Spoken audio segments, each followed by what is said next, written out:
If you have something like that that's extremely important to you, you can block it on your calendar and then not give away that time if you're otherwise reasonably available, right?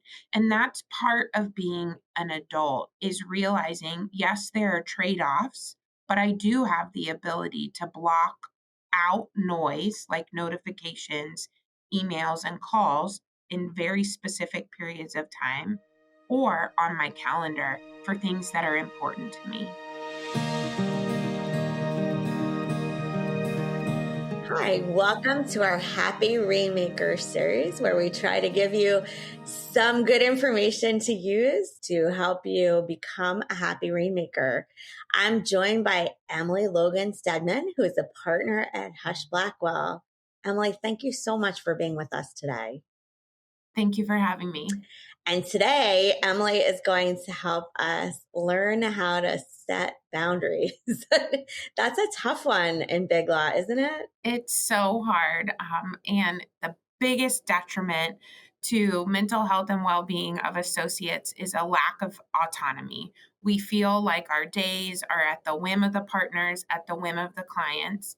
And a lot of that starts with our calendar, right? A partner says, can you be available or when are you available for a meeting with the client next week? And your gut reaction is to say, whenever you are, right? You don't have to say that. You can be reasonably available, right? And protect other time on your calendar and carve out specific blocks of your calendar to be available. And I think that puts you in the driver's seat, right? So that's a way to start early on rethinking your role and what you can control when it comes to your time. How do you know when it's just a regular workload and when it's time to really start setting a boundary? I would say there are signs that you can look for if your plate is becoming too full. One is you're having to start pushing out deadlines. You're having to go to partners and ask, how firm is that deadline? I'm running up against other things. Or in a worst case scenario, you start missing deadlines. Another thing to look for is what is your brain telling you? So I tend to ruminate. And if I'm not able to step away from work and stop thinking about all I have to do, that's a sign that I have too much on my plate, either personally or professionally, or both. Emily, one of the ways to set boundaries is to make sure that when you have time for something in particular, that's what you're doing. So you were saying that you've found ways to minimize interruptions and distractions. Can you share that with us? I have a firm boundary around notifications. One, I don't get notifications. I don't get email notifications. I don't turn off my office phone all the time, but I do use the do not disturb.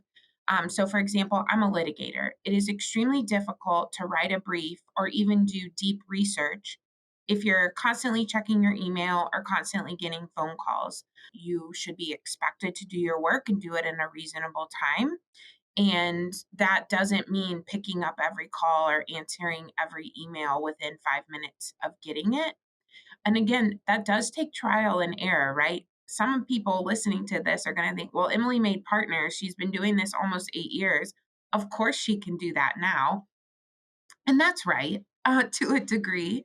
But I also could have started doing some of this much sooner, like blocking time on my calendar. So for me, I have no meetings Monday morning, no meetings on Friday. Sometimes I have to have meetings. Sometimes I have to go to court during those times. But it's a reminder to me to think twice before I put a meeting during those times.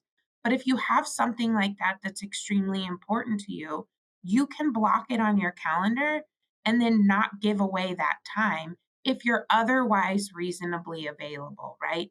And that's part of being an adult and being a corporate employee in a law firm is realizing, yes, there are trade-offs, but I do have the ability to block out noise like notifications, emails, and calls in very specific periods of time or on my calendar for things that are important to me. Because ultimately, it is your career and it is your mental health and well-being and your life. So you do have to start exerting those small amounts of control as soon as possible. That's really great advice. Thank you so much for being with us. We like to leave our viewers with something they can do in point one of time, even today, if they have time. What would you suggest? Set a timer for 6 minutes. Look at your calendar for next week, or all the coming weeks, and see how available are you. Can you block off some time to work out, take a nap, go to the grocery store, whatever it is, and then set that as a reminder to yourself. If a partner asks me if I'm available that day, I'm available the whole day except that 1 hour, and start practicing that now. That's great advice. Thank you so much for being with us today. I'm sure a lot of people are going to learn a lot from what you had to say. Thank you so much for having me.